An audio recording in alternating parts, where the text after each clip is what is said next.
Hello guys, welcome back. तो बहुत सारे क्वेरीज़ हैं जेट एग्ज़ामिनेशन को लेकर के। झारखंड जेपीएससी ने जो जेट का फॉर्म निकाला है उसको लेकर के बहुत सारे क्वेश्चंस हैं आपके, तो उनका मैं आंसर लेकर के आया हूँ कि सिलेबस कैसा रहेगा, गवर्नमेंट जॉब में है क्या उनको एनओसी लेना पड़ेगा या एग्ज़ाम कब तक होगा और सर्टिफ़िकेट्स वगैरह को लेकर के सारे सवाल का जवाब मैं देने की कोशिश करूँगा आपको वन टू वन, ठीक है? तो आपको पता है फॉर्म इसका भरा जा रहा है, 16th सितंबर से ही फॉर्म जो है फ़िल अप हो रहा है और ये आपका 6 अक्टूबर तक होगा, ठीक है, 2025 तक, ओके। तो फॉर्म इसका फिलअप हो रहा है, तो इसमें सबसे ज़्यादा जो क्वेरीज़ हैं वो सर्टिफिकेट को लेकर के है आपका कि रेसिडेंशियल सर्टिफिकेट क्या नया बनाना पड़ेगा? तो इसका आंसर है नहीं। अगर आपके पास में एसडीओ लेवल का, ठीक है, एसडीओ लेवल का अगर आपके पास में है 2 जून 2016 या उसके बाद का, ठीक है, 2 जून 2016 या उसके बाद का अगर आपके पास में एसडीओ लेवल का रेसिडेंशियल सर्टिफिकेट है तो वो मान्य होगा, आप उसको अपलोड करेंगे। और अगर आपके पास में सर्कल ऑफिसर का 19 जुलाई 2019 के दिन का या उसके दिन के बाद का है, ठीक है? तो आपका वो सारा मान्य होगा। तो सर्कल ऑफिसर का 2019 के पहले 19 जुलाई 2019 के पहले का अगर सर्टिफिकेट है तो वो नहीं चलेगा। इसी तरीके से अगर एसडीओ लेवल का अगर 2 जून 2016 से पहले का है तो वो नहीं चलेगा, तब आपको नया बनाना पड़ेगा। लेकिन अगर आपके आपके पास में सर्टिफिकेट अवेलेबल है रेसिडेंशियल का, ठीक है?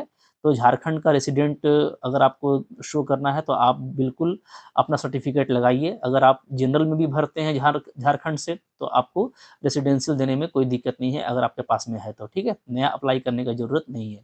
दूसरा सवाल था कास्ट सर्टिफिकेट को लेके कि सर क्या कास्ट सर्टिफिकेट नया बनाना पड़ेगा? तो इसका भी आंसर है नहीं, ठीक है? साफ-साफ देखो लिखा हुआ है यहाँ पे आपको 3 तरह का ऑप्शन दिया गया है, ठीक है? एक ये कि अगर अच्छा रेसिडेंशियल सर्टिफ़िकेट में ना साफ-साफ तो उन्होंने ये लिखा है कि इस तारीख से इश्यू होना चाहिए या इस तारीख के बाद का, ठीक है? लेकिन कास्ट सर्टिफ़िकेट में डेट ऑफ इश्यू नहीं दिया है बल्कि लेटर का डेट दिया हुआ है, बाय द लेटर डेटेड 22 अक्टूबर 2008। मैं सबसे पहले इसकी बात कर रहा हूँ, ठीक है? तो 22 अक्टूबर 2008 और ये फॉर्म नंबर 1 है, ठीक है? अपेंडिक्स 8 है।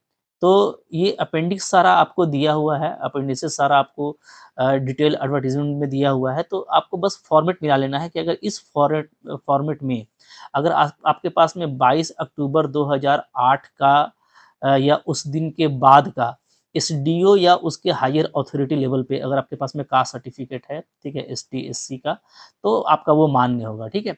अब ये जो अपेंडिक्स है मैं आपको दिखा देता हूँ, ये आप देख सकते हो डिटेल एडवर्टाइज़मेंट में। देखिए अपेंडिक्स 8 यहाँ पे लगा हुआ है, ठीक है? आप देख सकते हो कि कार्मिक, प्रशासनिक सुधार तथा राजभाषा विभाग, झारखंड सरकार के पत्रांक 7, ठीक है? इतना डेट 2008, ओके? दिनांक 22 अक्टूबर 2008 द्वारा निर्धारित। तो ये अगर इस फॉर्मेट में अगर आपके पास में एसटी, एससी सर्टिफिकेट अगर आपका पास में है, ठीक है? एसडीओ या उसके ऊपर लेवल का, तो ये मान्य है, ठीक है? तो जो भी मैंने अपेंडिक्स वहाँ पे लिख कर के दिया है ना, तो वो अपेंडिक्स के अकॉर्डिंग जो है आपको चलना है। तो यहाँ पे इस फॉर्मेट में अगर आपके पास में है अच्छा, अब ये देखो अब ये हिंदी में भी होता है, इंग्लिश में भी होता है। बस आपको फॉर्मेट देख लेना है कि फॉर्मेट अगर यही है, ठीक है? तो इसके अकॉर्डिंग आपका वो मान्य होगा, ठीक है जी? ओके। तो जैसा मैंने आपको बताया कि लिखा हुआ था ना 22 अक्टूबर 2008 तो वहाँ पे भी वही चीज़ लिखा हुआ है, ठीक है? ये फॉर्म 1 जो है ये जो आपको इश्यू किया जाता है वो होता है और यहाँ पे अपेंडिक्स जो आपका लगाया गया है एडवर्टाइज़मेंट में उसका नंबर है अपेंडिक्स नंबर 8 मैंने आपको दिखा दिया, ठीक है? तो अगर 22 अक्टूबर 2008 का लेटर के बिहाफ़ में है, तो आपके पास में अगर 2008 के लास्ट का बना हुआ है नवंबर-दिसंबर का, चूँकि जब वो लेटर निकल जाता है, तो उसके बाद अगर आपने कास्ट सर्टिफ़िकेट बनवाया होगा, तो वो उसी लेटर के अकॉर्डिंग ही रहता है, ठीक है? तो लास्ट ऑफ 2008 या 2009-10 का आपके पास में एसडीओ या उसके हायर लेवल का है, तो वो इसी फॉर्मेट में होगा। बहुत जगह इंग्लिश फॉर्मेट में होता है, तो परेशान होने की ज़रूरत नहीं है, ठीक है? तो वो कास्ट सर्टिफ़िकेट आपका वैलिड होगा। इसी तरीके से सर्कल ऑफिसर या उसके हायर अथॉरिटी का 25 फरवरी 2019 के लेटर के बिहाफ में, ठीक है? फॉर्म 4 पे और ये अपेंडिक्स आपका दिया हुआ है 7 नंबर, ठीक है? 7 नंबर भी अभी आप देख सकते हो जहाँ पे मैंने आपको दिखाया, तो जो डिटेल एडवर्टाइज़मेंट है वहाँ पे सारा अपेंडिक्स आपका लगा हुआ है, ठीक है? तो उस अपेंडिक्स के फॉर्मेट को आप मिला लीजिएगा। अगर वो आपके पास में है और 25 फरवरी 2019 के बाद आप मार्च में, अप्रैल में अप्लाई किए होंगे 19 में, तो आपको सारा कुछ इसी फॉर्मेट में मिलेगा, तो वो आपके लिए वैलिड होगा, ठीक है। इसी तरीके से एक और ऑप्शन आपके पास में दिया है 10 मई 2023, तो ये तो काफ़ी लेटेस्ट है, ठीक है। चूँकि कास्ट सर्टिफ़िकेट होता क्या है कि 3 ईयर उसकी वैलिडिटी रहती है झारखंड में जनरली, ठीक है। तो 1023 वाला तो चलो ठीक है, ये तो अभी भी है तो कोई दिक्कत नहीं है, ओके। लेकिन इसको लेके आपको परेशान नहीं होना है, चूँकि उन्होंने साफ-साफ मेंशन किया है कि अगर इस फॉर्मेट में आपके पास में कास्ट सर्टिफ़िकेट है, चाहे वो आपका फॉर्म 1 में इसके अकॉर्डिंग हो, ठीक है, फॉर्म 4 में इस डेट के अकॉर्डिंग हो, तो उस डेट के बाद अगर आपका बना हुआ है, तो आपका वो कास्ट सर्टिफ़िकेट बिल्कुल वैलिड होगा, कोई दिक्कत नहीं है, उसको आप अपलोड करेंगे, ठीक है। ओबीसी सर्टिफ़िकेट की बात करें तो ओबीसी सर्टिफ़िकेट में भी आपको यहाँ पे दिया गया है प्रावधान के जैसे 2012 एक लेटर है 29 अक्टूबर 2012, ठीक है? तो इसके बिहाफ़ में फॉर्म 2 पर, ठीक है? और अपेंडिक्स यहाँ पे लगा हुआ है हमारा 11 नंबर, ठीक है? तो अपेंडिक्स 11 नंबर के अकॉर्डिंग जो फॉर्मेट है, उस फॉर्मेट में अगर एसडीओ या उसके हायर अथॉरिटी से आपका ओबीसी सर्टिफ़िकेट बना हुआ है, भले ही वो उसकी वैलिडिटी खत्म हो गई हो, कोई दिक्कत नहीं है, क्योंकि मैं अभी बताने वाला हूँ कि अगर वैलिडिटी एक्सपायर कर गया है तो आपको क्या करना है, ठीक है? तो आपको वो अगर आपके पास में लेटर है, मतलब आपने 29 अक्टूबर 2012 के बाद, यानी लास्ट 2012 या 13-14 का आपके पास में है, ठीक है? या आपके पास में 25 फरवरी 2019 के बाद, ठीक है? इस लेटर के बिहाफ़ में मार्च, अप्रैल, मई 2019 का आपका सीओ या उसका हायर अथॉरिटी का बना हुआ है। तो ये ध्यान देना है कि सीओ या हायर अथॉरिटी आपका इसमें चलेगा, ठीक है? और एसडीओ या हायर अथॉरिटी का होना चाहिए 29 अक्टूबर 2012 के बिहाफ़ में, ठीक है? तो ये अगर आपके पास में अवेलेबल है ना, तो आपको नया बनाने की ज़रूरत नहीं है, क्योंकि आपको यहाँ पे ऑप्शन दिया है कि if validity of OBC certificate expires then upload self declaration form appendix 14, ठीक है? तो 14 नंबर अपेंडिक्स में आपको सेल्फ डिक्लेरेशन फॉर्म दिया है, उस फॉर्म का प्रिंट आउट करके, ठीक है, उसमें फिल अप करके खुद से साइन मुहर करना है। और जो पुराना ओबीसी सर्टिफिकेट आपके पास में है, उसको और इसको दोनों को मिला करके अपलोड करना है, ठीक है? तो आप अपलोड करेंगे तो आपको नया बनाने का ज़रूरत बिल्कुल नहीं बनेगा। और ये भी अपेंडिक्स 14 भी आपका मैं आपको दिखा देता हूँ, ये भी सारा कुछ आपको दिया हुआ है डिटेल में, कुछ करने का ज़रूरत नहीं है। तो चलो अपेंडिक्स 14 देख लेते हैं, ठीक है? अच्छा 14 लिखा था वहाँ पे, 14 देख लेते हैं हम लोग, ठीक है? तो यहाँ पे देखिए ये है हमारा अपेंडिक्स 10, ठीक है? और वहाँ पे 14 लिखा हुआ था, 14 को अभी चेक किया, तो 14 में नहीं है, एक्चुअली ये अपेंडिक्स 10 में है, ठीक है? तो चूँकि एडवर्टाइज़मेंट में बहुत सारी बातें क्या रहती हैं, पुरानी कॉपी पेस्ट रहती है, तो यहाँ पे अपेंडिक्स आगे-पीछे हो सकता है, तो आपको मिला लेना है। ये देखो यहाँ पे लिखा हुआ है क्रीमी लेयर रहित होने संबंधी 100 घोषणा पत्र, ठीक है? ओके, तो ये जो है ओबीसी सर्टिफ़िकेट आपके पास में अगर पुराना वाला है, तो उसके साथ में यह सेल्फ डिक्लेरेशन आपको डालना है, 100 घोषणा पत्र डालना है, जिसमें ये पूरा नाम वगैरह आपको सब कुछ लिख देना है, ठीक है? सारा कुछ फ़िल अप करके और यहाँ पे जो घोषणा पत्र है वो आपको पढ़ लेना है, ठीक है? और इसमें फिर आपको साइन करके इसी को फिर आप स्कैन कर लेंगे और इसी को आप अपलोड करेंगे, ठीक है? तो इसको अगर अपलोड कर देंगे अगर आप ओबीसी सर्टिफ़िकेट के साथ में, तो आपका काम हो जाएगा, ठीक है जी? ओके। तो यहाँ पे 14 लिखा है, हालाँकि ये दिया हुआ है आपको वहीं पे, तो वहाँ पे पढ़ लेना है आपको। मतलब कि अपेंडिक्स तो मैंने देख कर के लिखा था एडवर्टाइज़मेंट के अकॉर्डिंग, लेकिन यहाँ पे अपेंडिक्स आप आगे-पीछे हो सकता है, ठीक है? वैलिडिटी के अकॉर्डिंग, ओके। अब यहाँ पे देखो एक चीज़ और इम्पोर्टेंट चीज़ लिखा हुआ है कि if in caste certificate issued by Jharkhand government, it is mentioned that form 11 is required in, then the certificate relating to Form 11 non-creamy layer should also be enclosed. Otherwise, admissibility of reservation category as per the claim will not be given. ठीक है? तो जैसे मान लो आपके पास में पुराना वाला OBC है, लेकिन उसमें ये चीज़ अगर मेंशन कर दिया है कि साथ में फॉर्म 11 भी देना पड़ेगा, तब ऐसे केस में आपको जो फॉर्म 11 है, ठीक है? ये आपको फॉर्म 11 मिल जाएगा। तो फॉर्म 11 में आपको उसको भी इनक्लोज़ करना पड़ेगा, ठीक है? तो हालाँकि इसका ज़रूरत नहीं पड़ेगा, आप देख लीजिएगा। बहुत कम ही ऐसा हो सकता है केस जहाँ पे फॉर्म 11 का लिखा हुआ हो। ओबीसी में लिखा नहीं रहता। तो वैसे केस में अगर आपके पास में पुराना वाला ओबीसी सर्टिफिकेट है इसके अकॉर्डिंग, ठीक है, तो आप सेल्फ डिक्लेरेशन के साथ में उसको अपलोड कर सकते हैं, नया करने का ज़रूरत नहीं है, ठीक है। क्योंकि बहुत सारे बच्चों का इश्यूज़ आ रहा है कि टाइम कम है तो हो पाएगा कि नहीं हो पाएगा, ठीक है। तो एक जो होता है इमीडिएट वाला एप्लीकेशन, इमीडिएट अर्जेंट वाला, तो आप चाहें तो उसके लिए कोशिश कर सकते हैं, ठीक है। लेकिन अगर आपको टाइम नहीं मिलता है तो आप को इस तरह का फैसिलिटी बिल्कुल दिया गया है, नया अप्लाई करने का ज़रूरत नहीं है, आप अपलोड कर सकते हो, ठीक है। इसी तरीके से ईडब्ल्यूएस के लिए, ठीक है, ईडब्ल्यूएस के लिए जो है 15 फरवरी 2019, ठीक है, इस लेटर के बिहाफ में, तो 2019 के बाद ही ये बनना शुरू हुआ था, ठीक है, फरवरी 2019 के बाद, तो आपके पास में भी होगा अभी तो मई, जून, जुलाई 2019 का या उसके बाद का होगा, तो आपका वो बिल्कुल वैलिड है, नया बनाने की ज़रूरत नहीं है, ठीक है। फिर पीडब्ल्यूबीडी, इसको भी अगर आप देखेंगे तो इसके लिए भी जो है 3 अगस्त 2018 का लेटर के बिहाफ में जो प्रिस्क्राइब्ड फॉर्म है, तो उस लेटर के बाद यानी कि 2018 में आपका जो भी मार्च, अप्रैल, मई का होगा, सॉरी अगस्त है ना, तो सॉरी लास्ट का 2018 का लास्ट का जो भी होगा या 2019-20 का, तो वो आपका चलेगा। तो मैं आपको बता रहा हूँ कि आपको फैसिलिटी दिया गया है कि आपको बिल्कुल नया कुछ भी अभी अप्लाई करने का बहुत ज़रूरत नहीं है, ठीक है। आपके पास में अगर इसके अकॉर्डिंग में जैसा मैंने आपको बताया, अगर सर्टिफ़िकेट अवेलेबल है, तो उस सर्टिफ़िकेट से बिल्कुल आपका काम चल जाएगा, ठीक है। रेसिडेंशियल तो सबके पास में होगा, कास्ट को लेकर के अगर फिर भी आपको कोई ये लगता है, कन्फ्यूज़न लगता है और आप अर्जेंट अप्लाई करके बना सकते हैं, तो ठीक है, बनवा लीजिए। इसी तरीके से ओबीसी वाले भी, ठीक है। लेकिन रेसिडेंशियल वाले में साफ-साफ इश्यू डेट दिया हुआ है, इसलिए कोई उसमें दिक्कत नहीं है। अगर आपके पास में एसडीओ का 2016 के बाद का है, तो आपका बिल्कुल वो वैलिड है, ठीक है। जो डेट मैंने ऊपर बताया था उसके अकॉर्डिंग।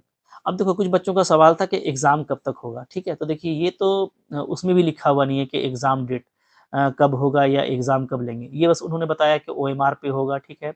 और उसमें 150 क्वेश्चन आएँगे, 300 नंबर का, नेगेटिव मार्किंग नहीं है, ये सब सारा चीज़ें बताया गया जो मैंने आपको लास्ट वाले अपने लेक्चर में भी बताया था, ठीक है? तो एग्ज़ाम कब तक होगा, तो देखिए टेंटेटिव याद रखिए कि मुझको जैसा लगता है कि अगर बहुत जल्दी भी करेंगे तो लास्ट ऑफ द ईयर तक जाएँगे, ठीक है? वरना थोड़ा हो सकता है आपको 6 मंथ तक का टाइम अभी से फॉर्म से मिल जाए, लेकिन कुछ कह नहीं सकता क्योंकि मतलब कि जेपीएससी के तरफ से जो भी आएगा हमको उसको मानना होगा। तो अगर जल्दी भी करेंगे तो चूँकि फेस्टिवल्स काफ़ी सारे हैं बीच में, तो इस ईयर के लास्ट तक उससे पहले तो नहीं कर सकते हैं, ठीक है? तो इसलिए आपके पास में अभी टाइम है। अगर आप तैयारी करना चाहते हैं इसको तो बिल्कुल फॉर्म भरना चाहिए क्योंकि 2008 के बाद, इतने सालों के बाद ये जेट एग्ज़ाम आया है। तो बहुत सारे बच्चे इसके लिए वेट कर रहे थे, तो एग्ज़ाम का तैयारी करना शुरू कर दीजिए, ठीक है? अच्छा, फिर सवाल था कि क्या syllabus UGC net, CSIR net के जैसा रहेगा? तो देखिए, मैंने लास्ट लेक्चर में ये बताया था कि सिलेबस का जो कंटेंट है, जो कंटेंट ऑफ सिलेबस होता है कि हमको क्या-क्या पढ़ना चाहिए, ठीक है? तो वो सीएसआईआर नेट, यूजीसी नेट के अकॉर्डिंग ही रहेगा। उससे कुछ मिलता-जुलता मतलब लेवल चूँकि वही है दोनों का पोस्ट ग्रेजुएशन, ठीक है? हाँ, लेकिन चूँकि इन्होंने फ़ॉर्मेट दे दिया है, जेट एग्ज़ाम ने अपना फ़ॉर्मेट दिया है कि वो 150 क्वेश्चन पूछेंगे, ठीक है? 150 क्वेश्चन पूछेंगे, जिसमें 50 क्वेश्चन जो है उनका वो जनरल पेपर, कॉमन पेपर होगा और 100 जो है वो आपके सब्जेक्ट बेस्ड पर होगा। तो वैसे केस में आपको ये देखना है कि जो स्टैंडर्ड जेट का है ना, वो थोड़ा-सा लो रहेगा नेट के कंपेयर में, ठीक है? तो आप तैयारी अपनी अच्छी कीजिए, लेकिन जेट थोड़ा ईज़ी होगा फ़ॉर्मेट के अकॉर्डिंग। वो मैंने लास्ट लेक्चर में बताया था कि कैसे वो कंपेयर भी किया था, तो आपने मेरा लास्ट वाला लेक्चर का वीडियो देखा होगा, ठीक है? नहीं देखा है तो उसका लिंक दे दूँगा या आप देख लेंगे, रिसेंटली ही डाला गया है, ओके? आगे देखिए क्या है, तो सिलेबस वही रहेगा लेकिन जो यूजीसी का पैटर्न है, उस पैटर्न से हट करके ये पैटर्न जेट ने जो दिया है, उस पैटर्न पे एग्ज़ाम होना है, नेगेटिव मार्किंग नहीं है, 150 क्वेश्चन आएगा, ठीक है?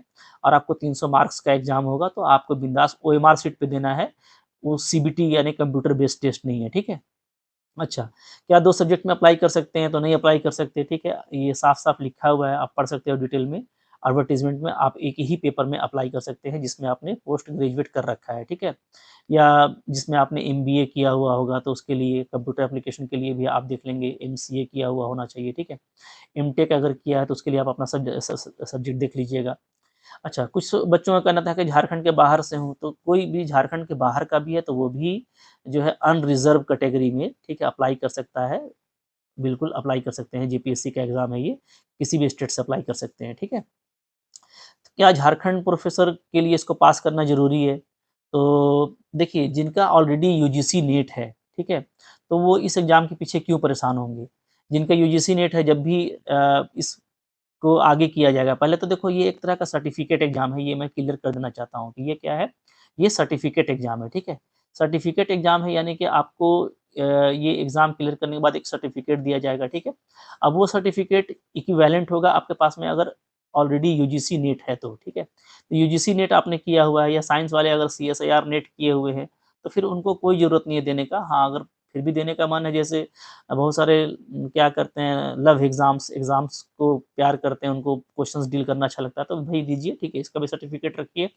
हाँ, लेकिन अगर सीएसईआर नेट ऑलरेडी क्वालिफ़ाइड है, यूजीसी नेट क्वालिफ़ाइड है, तो आपको देने का कोई ज़रूरत नहीं है। जब भी प्रोसेस होगा फिर से, ठीक है, तो सारे को बुलाया जाएगा।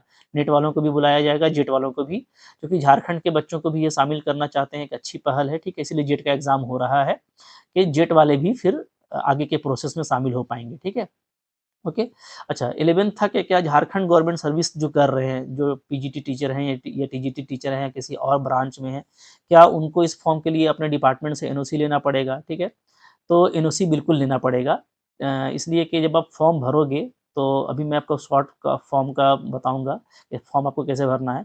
तो वहाँ पे ये ब देखने के लिए मिल रहा है कि आपको एनओसी अप्लाई करना है, ठीक है?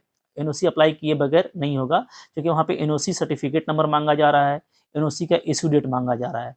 वो पूछा जा रहा है कि आप झारखंड में क्या गवर्नमेंट सर्विस में हैं? आप अगर येस करते हैं तो ये वाला कॉलम फिर आ जाता है। तो आपका जो एक्सपीरियंस है वो भी वहाँ पे शो होगा, ये एनओसी का सर्टिफ़िकेट नंबर डालना पड़ेगा, इश्यू डेट डालना पड़ेगा तो आपको एनओसी ले लेना है, ठीक है? तो इसके लिए ये काम जल्दी-जल्दी कर लीजिए।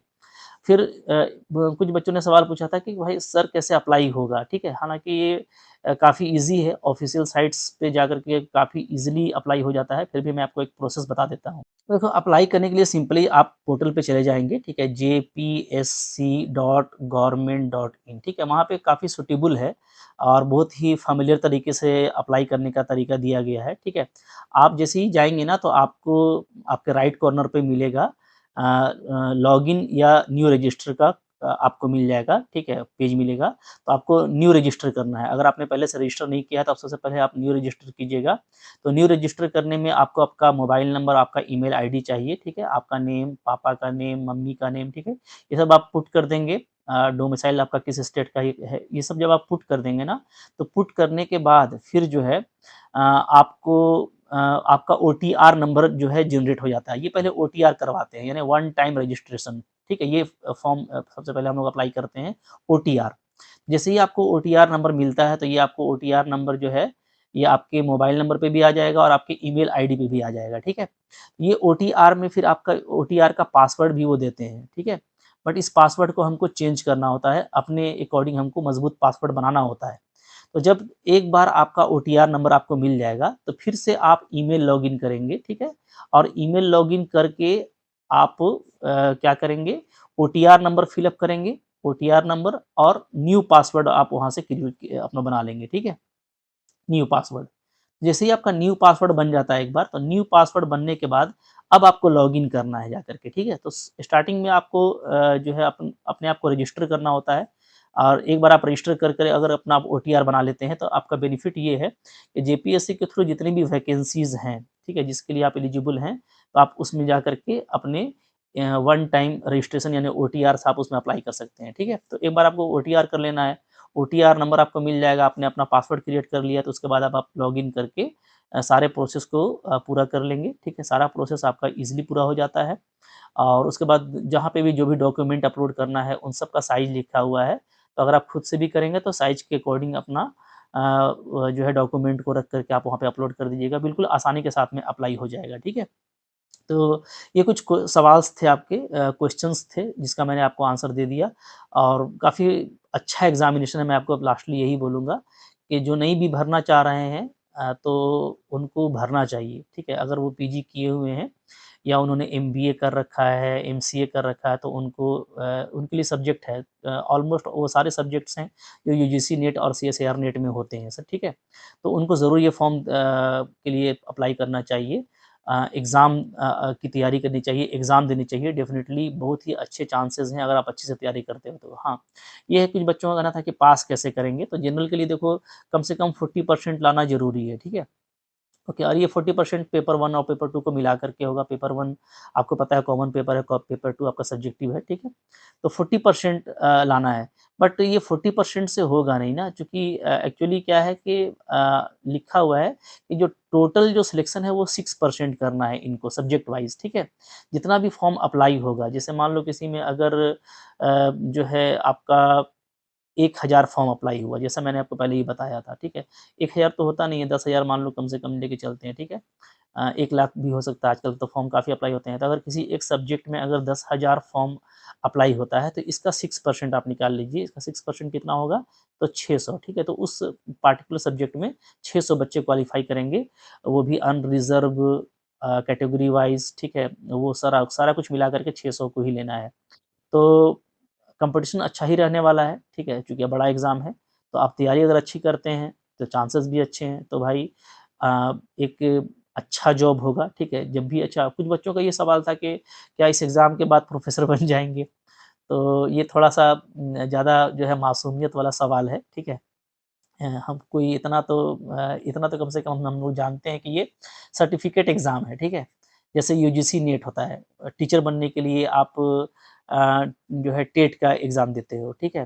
टीचर एलिजिबिलिटी टेस्ट उसी तरीके से ये जेट है और सेट होता है डिफरेंट स्टेट का। तो एक्चुअली ये एक सर्टिफ़िकेट टेस्ट है जिसके बाद आप प्रोफ़ेसर का जब फॉर्म निकलेगा ना तो उसको आप अप्लाई कर सकते हैं। अब फॉर्म निकलेगा तो वो यूजीसी के नॉर्म के अकॉर्डिंग अगर निकलता है तो पॉइंट वाइज़ सिस्टम पे ठीक है, पीएचडी का कितना पॉइंट है, एकेडमिक आपके स्कोर्स पे कितना पॉइंट है, थीसिस पे कितना पॉइंट है, उस पॉइंट के एग्ज़ाम के अकॉर्डिंग लेते हैं, ठीक है? या अपना जो भी नॉर्म बनाते हैं तो उसके अकॉर्डिंग फॉर्म अप्लाई करना होगा, तो उस फॉर्म के बाद जब आप शॉर्ट लिस्ट होंगे या एग्ज़ाम लेते हैं तो एग्ज़ाम के बाद शॉर्ट लिस्ट होंगे तब जाकर के आपका वो होगा। अभी आपको आपका ये भी बिल्कुल इनिशियल स्टेज है, जो प्रोफ़ेसर बनने के लिए या पीएचडी में एडमिशन लेने के लिए और जेट अगर आप पास करते हैं तो आप झारखंड में ही इसकी यूनिवर्सिटी में पीएचडी में एडमिशन ले पाएँगे, ठीक है? और झारखंड में प्रोफ़ेसर बनने के लिए भी आपका दरवाज़ा खुल जाएगा। लेकिन इसके बाद फर्दर फिर एक पूरा प्रोसेस है, उस प्रोसेस से होकर के जाना है। भाई हमको बस करते जाना है, बहुत उतना लंबा देखेंगे तो फिर कुछ भी नहीं कर पाएँगे। आपको किए जाना है, इस एग्ज़ाम का सर्टिफ़िकेट डेफ़िनिटली आपको एक अच्छा कॉन्फिडेंस दिलाएगा, ठीक है? अच्छा, तो मैं तो जैसे मैथ्स का टीचर हूँ, तो मैं आपको मैथ्स पढ़ाता हूँ, तो मैथमेटिक्स मेरा सब्जेक्ट है, जिसकी मैं तैयारी आपको करा रहा हूँ। मैंने लास्ट लेक्चर में ये बताया था कि सेकंड पेपर मैथ्स में कहाँ-कहाँ से क्वेश्चन्स के आने के चांसेज़ हैं, ठीक है? तो मैथ्स की मैं आपकी डीलिंग कर दूँगा, ठीक है? अगर आप मैथमेटिक्स में इसको देना चाहते हैं, तो आप मेरा ऐप डाउनलोड कर लीजिए, एमएससी लर्न ऑनेस्टली, ठीक है? ओके? तो इस ऐप में कोर्स लगा हुआ है इसका पूरा जेट का, ठीक है? और वो अपडेट हो रहा है तेज़ी के साथ में। हम लोग अपने अकॉर्डिंग उसको अपडेट कर रहा हूँ मैं, खुद ही अपडेट कर रहा हूँ कि कौन-कौन सा टॉपिक ज़्यादा इम्पोर्टेंट है। जो सीएसईआर नेट का जो बेस्ट टॉपिक है, जो कह सकते हो कि रिज़ल्ट ओरिएंटेड टॉपिक्स है, जहाँ से रिज़ल्ट हमारा बन जाता है, तो उन टॉपिक्स को मैं प्राइमरी लेवल पे लेकर के आ रहा हूँ। और 100 क्वेश्चन्स के लिए पूरा वो एक सेट बनेगा, फिर वहाँ पे टेस्ट सीरीज़ भी लगेगा। तो लगभग 70 टू 80% काम हो गया है और वो अपडेट होता चला जाएगा और अगर सिलेबस आ जाता है, तो उस सिलेबस को भी वहीं पे अपडेट किया जाएगा। लेकिन अभी से कुछ जो मेन बुक्स हैं, वो आपको पढ़ने काफ़ी ज़रूरी हैं, like linear algebra, abstract algebra, complex analysis real analysis, differential equation वगैरह। तो इस सब का कॉन्सेप्ट होना काफ़ी ज़रूरी है, ताकि जब प्रैक्टिस सेट उसमें बहुत सारा लगाया जाएगा और प्रैक्टिस कराई जाएगी, तो आप उसमें साथ-साथ अच्छा प्रैक्टिस कर पाएँगे, ठीक है? तो अभी से कॉन्सेप्ट को गेन करने के लिए एप्लीकेशन डाउनलोड कर लीजिए, 30% का डिस्काउंट चल रहा है कोर्स में, ठीक है? अबाउट 3500 में आपको वो कोर्स मिल जाएगा और मैं कोर्स के बारे में भी डिटेल में अलग से आपको एक वीडियो बना दूँगा, ठीक है? ये तो क्वेरीज़ का था, तो आपके जो क्वेरीज़ थे उसको मैंने लेके यहाँ पे आपको बताया। तो चलो कोई भी अपडेट होता है तो मैं आपको बताता रहूँगा और हमको एग्ज़ाम ज़रूर देना है ये, काफ़ी अच्छा एग्ज़ाम है। बिल्कुल देना है, ठीक है? तो अभी से तैयारी कीजिए और अपने आप का एक शेड्यूल बनाइए, ठीक है? त्योहार में ज़्यादा बिज़ी होने से बचिए और एक शेड्यूल से पढ़ते चलिएगा। अभी से पढ़ते चलेंगे तो लोड कम होगा और डेफ़िनिटली एग्ज़ाम को निकालना भी काफ़ी ईज़ी होगा। तो आई होप आपको ये सारी बातें समझ में आ गई होंगी, फिर भी कोई दिक्कत हो तो आप कमेंट कर सकते हो, ठीक है? और अच्छा लगा होगा तो लाइक ज़रूर कीजिएगा, चैनल पे नए हैं सब्सक्राइब करके रखिए, ठीक है? कोई भी अपडेट होता है मैं आपको ज़रूर दूँगा। Thank you very much.